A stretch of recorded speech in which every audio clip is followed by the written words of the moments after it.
Hello everyone, আসসালামু আলাইকুম। আজ আপনাদের সাথে শেয়ার করব দই পুঁটি রান্নার সহজ রেসিপি। পুঁটি মাছ তো আমরা বিভিন্নভাবে রান্না করে থাকি, তবে একটু ভিন্নভাবে রান্নার চেষ্টা করেছি। আশা করি রেসিপিটা আপনাদের কাছে অনেক বেশি ভালো লাগবে। তো বন্ধুরা, কথা না বাড়িয়ে চলুন দই পুঁটি রান্নার মূল প্রস্তুত প্রণালীতে যাওয়া যাক। দই পুঁটি রান্না করার জন্য এখানে দুইটি পুঁটি মাছ নিয়েছি।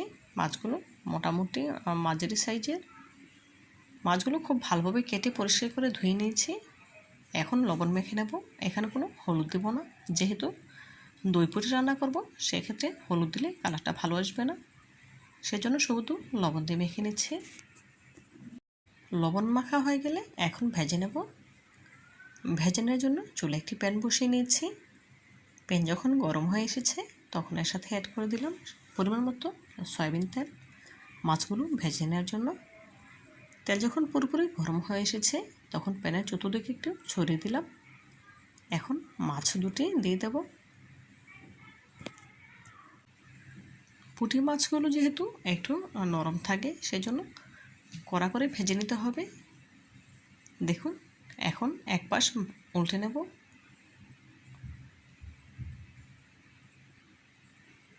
এভাবে করে কয়েকবার উল্টে পাল্টে মাছগুলো গোল্ডেন ব্রাউন কালার করে ভেজে নেব।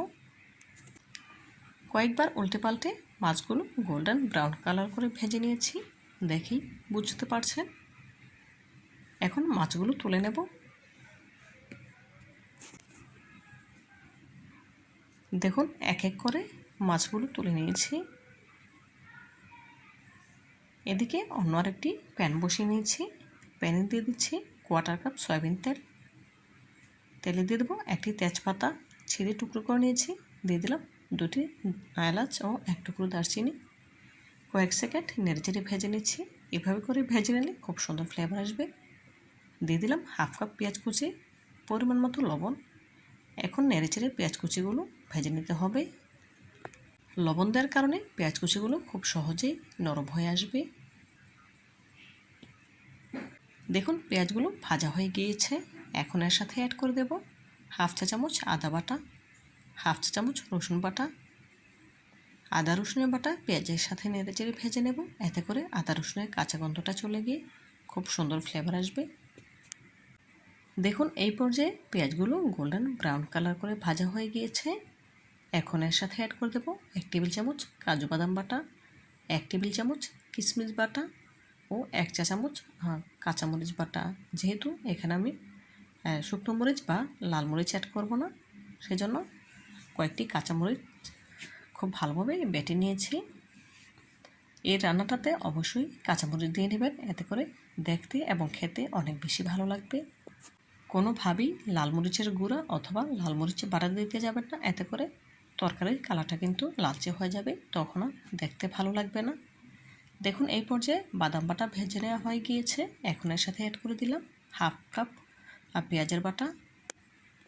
যেহেতু প্রথমে আমি 1/2 কাপ পেঁয়াজ কুচি অ্যাড করেছিলাম, এখন 1/2 কাপ পেঁয়াজ বাটা অ্যাড করে দিয়েছি। নেড়েচেড়ে 3 থেকে 4 মিনিট ভেজে নিয়েছি। এই পর্যায়ে এর সাথে অ্যাড করে দেব 1 টেবিল চামচ টমেটো সস। এই টমেটো সসটা আমার ঘরেই তৈরি করা। কিভাবে হোমমেড টমেটো সস তৈরি করতে হয় তার রেসিপি অলরেডি আমার চ্যানেলে আপলোড দেওয়া আছে, চাইলে সেখান থেকে দেখে নিতে পারেন। টমেটো সস দেওয়ার পর 1 মিনিটের মতো নেড়েচেড়ে ভেজে নিয়েছি। এখন এর সাথে অ্যাড করে দেবো 1/2 কাপ টক দই। টক দইটা আমি খুব ভালোভাবে ফেটে নিচ্ছি। এভাবে করে ফেটে নিলে টক দইটার ছানার মতো হয়ে যাবে না। দেখুন, নেড়েচেড়ে 1 থেকে 1.5 মিনিট ভেজে নিতে হবে। 1-1.5 মিনিট ভেজে নিয়েছি। এখন এর সাথে অ্যাড করে দেব 1/2 চা চামচ জিরা গুঁড়া, 1/2 চা চামচ কালো গোলমরিচের গুঁড়া। এই রান্নাটাতে অবশ্যই কালো গোলমরিচের গুঁড়া দেওয়ার চেষ্টা করবেন, এতে করে খেতে অনেক বেশি ভালো লাগবে। দেখুন, 1 থেকে 1.5 মিনিট ভেজে নিয়েছি। মশলা থেকে তেলটা ছেড়ে দিয়েছে, দেখি বুঝতে পারছেন। এখন এর সাথে অ্যাড করে দেব আগে থেকে ভেজে তুলে রাখা পুঁটি মাছগুলো। দিয়ে দিলাম 1 কাপ মতো পানি। বেশি পানি দেওয়া যাবে না, অল্প পরিমাণে পানি দিয়ে রান্নাটা করে নিতে হবে। একটু নেড়েচেড়ে নিয়েছি, দেখি বুঝতে পারছেন। এখানে আমি 2 বারে 1 কাপ পানি অ্যাড করেছি, দেখি বুঝতে পারছেন। এখন এর সাথে অ্যাড করে দেব কয়েকটি কাঁচামরিচ। দেখুন কয়েকটি কাঁচামরিচ দিয়ে নিলাম। এখন ঢাকা দিয়ে জাল করে নেব। লো টু মিডিয়াম হিটের মাঝামাঝি রেখে প্রায় 8 থেকে 10 মিনিট রান্না করে নেব। যেহেতু গ্রেভিটা অনেক ঘন, হাই হিটে করে রান্না করলে ঝোলটা খুব তাড়াতাড়ি শুকিয়ে যাবে, তখন আর মাছটা পুরোপুরি সেদ্ধ হবে না।